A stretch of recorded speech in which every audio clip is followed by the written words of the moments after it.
கும்மிடிப்பூண்டி அருகே 3 வயது சிறுமி பாலியல் வன்கொடுமை செய்யப்பட்ட சம்பவத்திற்கு திமுக எம்பி கனிமொழி அவருடைய கண்டனத்தை தெரிவித்திருக்கிறார். அண்மை செய்தியை பார்த்து வருகிறோம். தெரிவித்திருக்கிறார். இதை பற்றி மேலும் பேச அரசியல் விமர்சகரான சுபாஷ் சதீஷ்குமார் நம்முடன் இணைந்திருக்கிறார். சார் வணக்கம். வணக்கம் மேடம். மேம் வணக்கம். வணக்கம் மேடம். இந்த சம்பவத்தை பத்தி உங்களுடைய கருத்துக்களை பகிரலாம் மேடம். ஆக்சுவலா இன்னைக்கு ஒரு பெரிய விஷயம் தேசிய லெவல்ல நடந்திருக்கு. பெண்களுக்கான முன்னேற்றம் கொடுக்கும் வகையில இந்திய ராணுவத்துல பெண்கள் 9 பேர் அதிகாரிகளா சாதனை படைச்சிருக்காங்க. முன்னாடி ராணுவத்துல வெறும் நர்ஸா மட்டும்தான் ஜாயின் பண்ணாங்க. 92ல தான் அந்த அதிகாரிகள் சில குறிப்பிட்ட போஸ்டுக்கு வந்தாங்க. இன்னைக்கு அதிகாரிகளா 9 ராணுவ பெண்கள் பதவி ஏற்றிருக்காங்க.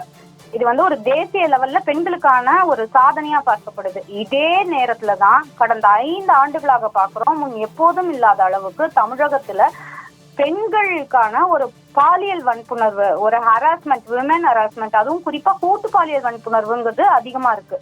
அதுவும் குறிப்பா இந்த 45 நாட்கள்ல எடுத்து நீங்க பாத்தீங்கன்னா, அப்பப்பா இதுக்கு அந்த அப்பா ஆட்சியே தேவலாம்பா அப்படிங்கிற மாதிரி 45 நாட்கள்ல பல்லு போன பாட்டி 93 வயது மூதாட்டி முதல் நேற்று கூட சிவகங்கையில ஒரு பெண் காவலருக்கு ஒரு பாலியல் வன்புணர்வு நடந்திருக்கிறத நம்ம பாக்குறோம். ஓகேங்களா? போன வாரம் திருச்சியில பார்த்தோம். இது மாதிரி ரெகுலரா நடந்துட்டு இருக்கு. எனக்கு இதுல என்ன ரொம்ப ஆச்சரியமான விஷயம்னா, சென்ற ஆட்சியில இது நடந்த போதும் அப்போதைய கூட்டணி கட்சிகளான இவங்களா IUMLA இருக்கட்டும், விசிகாவா இருக்கட்டும், இல்லைன்னா கம்யூனிஸ்டுகளா இருக்கட்டும், எப்படி தோழமை சுட்டு கூட சுட்டாமல் அமைதி காத்து பொறுமையின் சிகரமாக இருந்தார்களோ அதே போல இந்த தாவேக ஆட்சியிலும் இருக்காங்களே அப்படிங்கிறது தான் ஆச்சரியமா இருக்கு. ஆனா இப்போ தாவேக ஆட்சிக்கு இந்த பாலியல் வன்புணர்வுக்காக உதயநிதி சென்ற துணை முதலமைச்சர் பேசுறாரு, கனிமொழி அம்மா பேசுறாங்க. விளாத்தி குளத்துல நடந்த போது அம்மா பேசவே இல்லையே. எவ்வளவு நாள் கழிச்சுதானே பார்த்தாங்க. பார்க்கும்போது கூட மக்கள் அவங்களை பார்க்க மாட்டேன்னு நினைச்சு விட்டாங்களே. சோ நீங்க உங்க ஆட்சியில நடந்தா அது ஒரு மாதிரியும், அடுத்த ஆட்சியில நடந்தா ஒரு மாதிரியும் பாக்குறீங்க. இப்போதைய முதலமைச்சர் ஜோசப் விஜய் அவர்கள் வரும்போது என்ன சொன்னாரு? பெண்களுக்கு பாதுகாப்பு உறுதி செய்வோம்னு சொன்னாரு, சிங்கப்படை அமைப்போம்னு சொன்னாரு. சிங்கப்படை அமைச்சிருக்கீங்க, ஆனா இந்த குழந்தையுடைய பாதுகாப்பை கூட நம்மளால உறுதி செய்ய முடியலையே.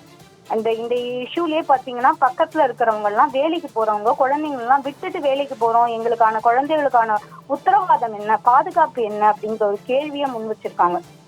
வட மாநில தொழிலாளர்கள் வேலை செய்யறாங்க அப்படின்னா அவங்களுக்கு பாதுகாப்பு கொடுக்க வேண்டியதும் நம்மளுடைய கடமை தானே. நம்ம அரசு தானே அவங்களுக்கும் பாதுகாப்பு கொடுக்கணும்.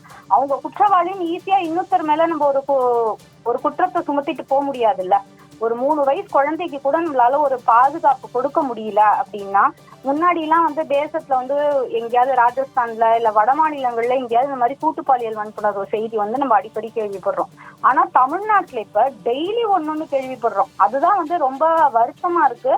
நம்ம எவ்வளவு தூரம் எந்த இடத்துல பெண்கள் தேசிய அளவுல முன்னேற்றம் அடைந்திருந்தாலும் இதெல்லாம் பார்க்கும்போது நமக்கான இன்னும் முன்னேற்றம் உறுதி செய்யப்படலையோ, திரும்பியும் பெண்களை வீட்டுக்குள்ளே பெண்ணை பூட்டி வைப்பவர் விந்தை மனிதர் என்று தலை கவிழ்ந்தாருன்னு பாரதியோட வார்த்தைப்படி திரும்பியும் வீட்டுக்குள்ள பெண்களை பூட்டி வச்சிருவாங்களோ, பெண்களுக்கான ஒரு சுதந்திரத்தை உறுதிப்படுத்தாததுனால, பெண்களுக்கான ஒரு பாதுகாப்பை உறுதிப்படுத்தாததுனால திரும்பியும் பெண்களினுடைய முன்னேற்றம் ஒரு தடைபட்டு போயிடுமோ, இல்லைன்னா இன்னொரு 50 ஆண்டுகள் பின்னோக்கி பெண்கள் இழுத்து செல்லப்படுவார்களோ அப்படிங்கிற ஒரு வேதனை கூட இந்த இடத்துல இருக்கு.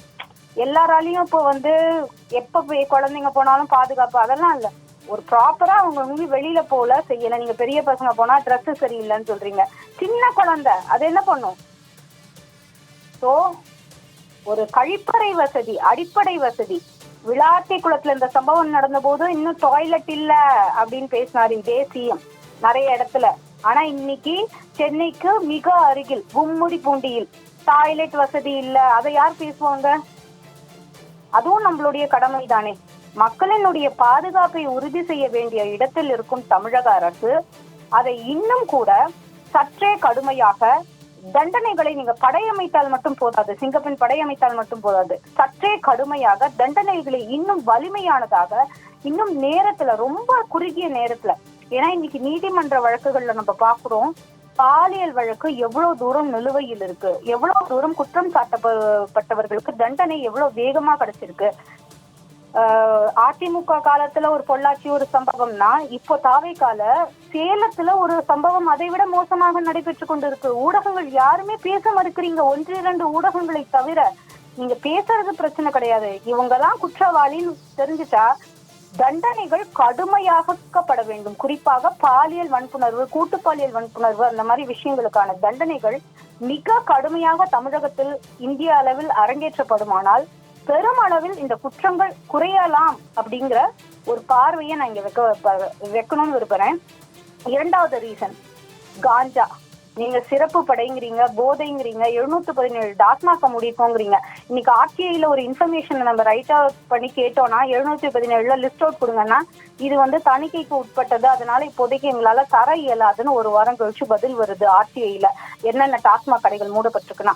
அப்போ இன்னும் கூட இந்த கவர்னன்ஸ் அப்படிங்கிறது, ஒரு நல்ல நிர்வாகத்தன்மைங்கிறது நேரடியா நேர்மையானதாக மாறணுமோ அப்படிங்கிற ஒரு அச்சம் இருக்கு, ஒரு அவசியம் இருக்கு. இல்ல இன்னும் மாறலையோங்கிற அச்சம் இருக்கு. 717 நீங்க நம்பர் சொல்லிட்டீங்க, அப்ப உங்களுக்கு அந்த கடையோட நம்பரையும் அந்த பிளேஸையும் கொடுக்கறதுல என்ன பிரச்சனை? அதுல என்ன தணிக்கைக்கு உட்படுத்தப்பட்டது, அதையே நீங்க ஆட்சியில கொடுக்க மாட்டேங்கிறீங்க? அப்ப அதுல ஏதாவது உள்நோக்கம் இருக்கா அப்படிங்கிறது பொதுமக்களினுடைய பார்வையா இங்க முன்வைக்கப்படுது. நேர்மைனா எல்லா இடத்துலயுமே A to Z நீங்க நேர்மையா இருக்கணும். ரெண்டாவது, இங்க அமைச்சர்களுக்கு, தாவேகா அரசுக்கு நான் என்ன ஃபீல் பண்றேன்னா, இந்த கூட்டணி கட்சிகளும் வாயை திறக்கல. இவங்களுக்கு நாளொரு மேனியும் பொழுதொரு வண்ணமுமாக அடுத்த கட்சியிலிருந்து வருபவர்களை இங்க சேர்ப்பதற்கே நேரம் சரியாக இருக்கோ, அதுக்காக ஒரு தனியா விழாலாம் எடுத்து கொண்டாடுறாங்க. சனிக்கிழமை பார்த்தா தாவேகா கட்சியில் மாற்று கட்சியினர் இணையும் விழா அப்படிங்கிறாங்க. என்னடா இது புதுசா இருக்கு அப்படின்னு நம்ம யோசிக்க வேண்டியதாக இருக்கு. சோ அப்ப மாற்று கட்சியில இருந்து ஒருத்தவங்க வரவங்கள உங்களுக்கு ஓபன் பண்ணி உங்க கட்சியில சேர்றதுக்கு ஒரு மிகப்பெரிய விழா எடுக்கிறீங்க, அதுக்கெல்லாம் உங்களுக்கு டைம் இருக்கு. ஆனா உங்க நாட்டுல இருக்கிற மக்களினுடைய பாதுகாப்பை உறுதி செய்ய உங்களுக்கு நேரம் இல்லையா அப்படிங்கறத முதலமைச்சரை நோக்கி நான் எழுப்புற கேள்வியா இங்க சொல்றேன் மேடம். இதை பற்றின விவரங்களை பகிர்ந்து கொண்டமைக்கு நன்றி.